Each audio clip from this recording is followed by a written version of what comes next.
Magandang araw! Sa video na ito ay ating tatalakayin ang tungkol sa reformasyon at kontra-reformasyon. Sa kasagsagan ng Renaissance ay may isa pang kilusan na nagbunsod ng malaking pagbabago sa kasaysayan ng mundo, lalo na sa Europa. Bago pa man umingay ang pangalan ni Martin Luther, ay mayroon ng mga pangyayari sa ika-15 siglo na nagtulak sa pagkakaroon ng reformasyon.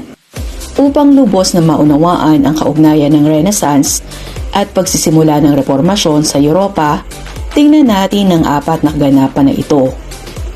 Una, ang paglakas ng kapangyarihan ng Estado.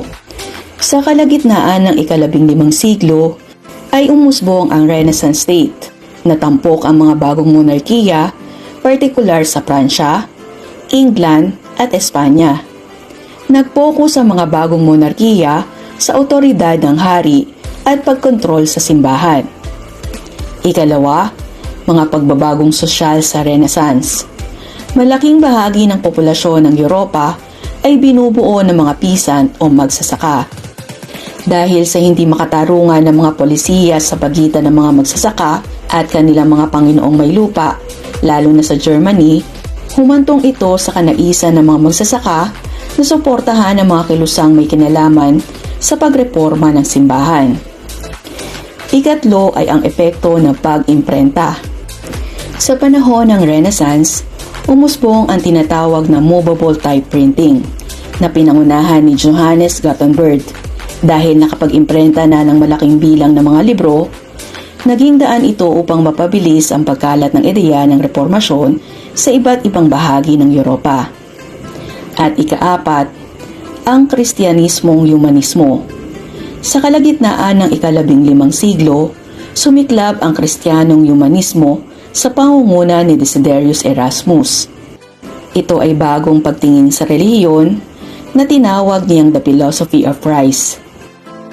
Maraming kontemporaryong historiador ang nagsasabi na Erasmus laid the egg that Luther hatched.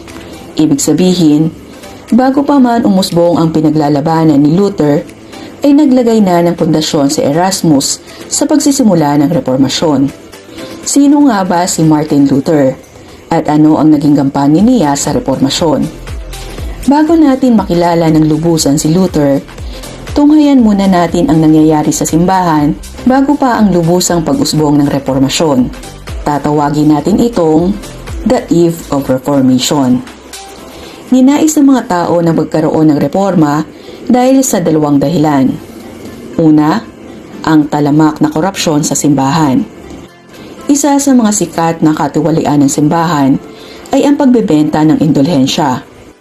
Ang indulhensya ay isang paraan ng simbahan upang magkaroon ng pondo sa kanilang mga proyekto, gaya ng pagtatayo ng mga katedral at pondo para sa mga digmaan. Ang konsepto ng pagbebenta ng indulhensya ay nagmula sa paniniwalang may kapangyarihan ng simbahan na magbigay ng mga kapatawaran sa mga kaluluwang nasa purgatorio. Sa madaling salita, sa pamamagitan ng pagbili ng indulhensya, maaaring mabawasan ang oras na igugugol ng isang tao sa purgatorio bago makarating sa langit. Pagdating naman sa mga papa sa panahon ng Renaissance, karamihan sa kanila ay sangkot sa mga makamundong gawain. Isa sa mga sikat na halimbawa ay si Julius II, o kilala rin sa tawag ng Warrior Pope. Pinangunahan niya ang isang armadong grupo upang talunin ang mga kumakalaban sa kanya. Nadismaya ang mga Katoliko dahil tila kabaligtaran ito sa turo ng simbahan na pahalagahan ang kapayapaan at ang buhay. Si Martin Luther ay isang mongheng Augustinian at naging propesor ng teolohiya sa Universidad ng Wittenberg. Nabagabag siya at nagsimulang magduda ng mabasa ang kaibahan ng turo ng simbahan sa katuruan ng Biblia tungkol sa kaligtasan.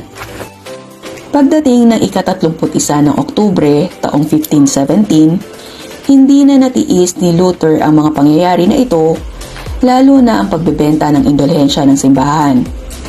Kung kaya nagpaskil siya ng isang dokumento sa pintuan ng simbahan ng Wittenberg na tinawag na 95 Theses.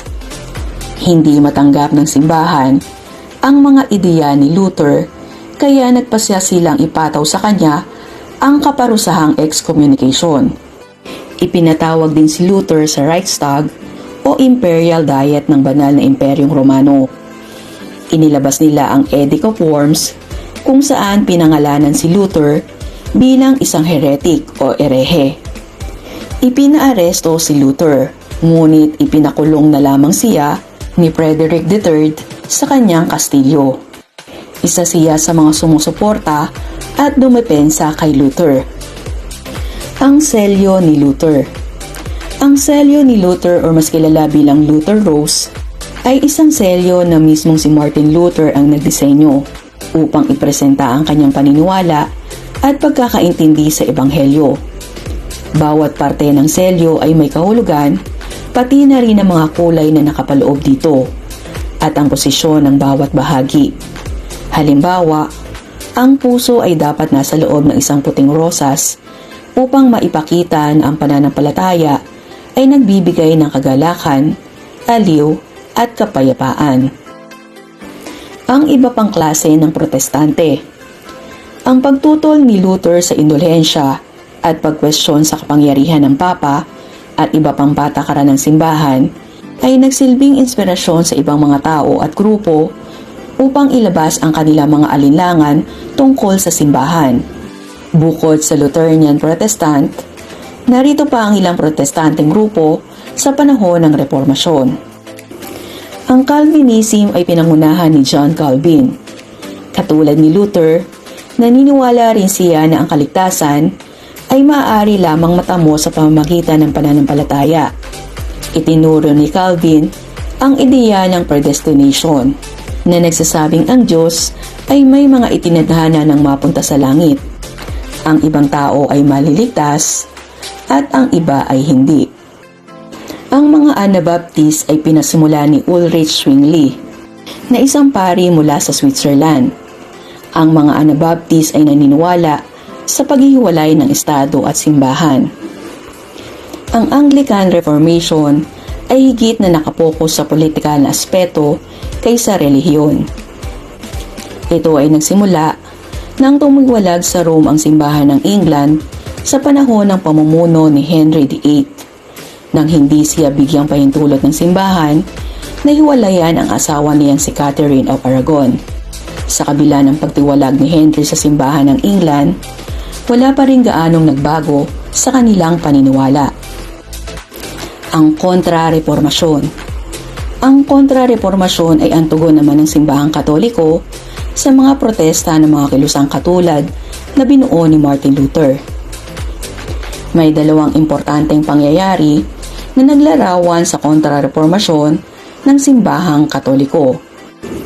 Ang pagtatatag ng Society of Jesus. Sa dami ng orden sa reliyon na naging bahagi ng kontra-reformasyon, ang pagtatag ng Society of Jesus o mga Heswita ang pinakamahalaga sa lahat. Pinasimulan ito ni Ignatius of Loyola, na isang maharlikang Espanyol. Ang bagong orden na ito ay nag-focus sa prinsipyo ng ganap na pagsunod sa Papa, higit na istriktong pamantayan para sa lipunan, paggamit ng edukasyon para makamit ang mga mithiin nito, at dedikasyon sa pagiging handa na makisali sa hidwaan para sa Diyos. Isa sa mga mahalagang gawain ng mga Heswita ay ang pagpapadala ng mga misyonero sa iba't ibang lupain na hindi Kristiyano. Si Francis Xavier ang naatasang magbahagi ng Catholic Christianity sa bansang India at Japan, habang ang Italianong si Matteo Ricci naman ang nagpalaganap ng Kristyanismo sa China. Ang Konseho ng Trent. Noong 1545 ay nagpatawag ang Santo Papa na isang pulong upang pag-usapan ang mga problema na kinakaharap ng simbahan.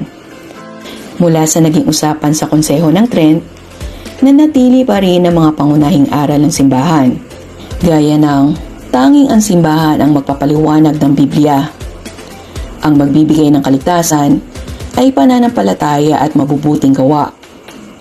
Ang Papa ang pinakamataas at pinal na otoridad ng simbahan. Ipagpapatuloy pa rin ang mga ritual at sakramento. at hindi pa rin maaari mag-asawa ang mga pari. Nagkaroon din ng mahalagang reforma sa simbahan gaya ng pagbabawal ng pagbebenta ng indulhensya at pagpapairal ng istriktong disiplina para sa kaparian. Para naman sa kontra-reformasyon, gumawa ng listahan ng simbahan ng mga aklat na bawal basahin ng mga Katoliko na tinawag na Index Librorum Prohibitorum. Maraming salamat sa inyong pakikinig. Hangad ko na mayroon kayong natutuhan mula sa paksang ating tinalakay. Hanggang sa muli, paalam!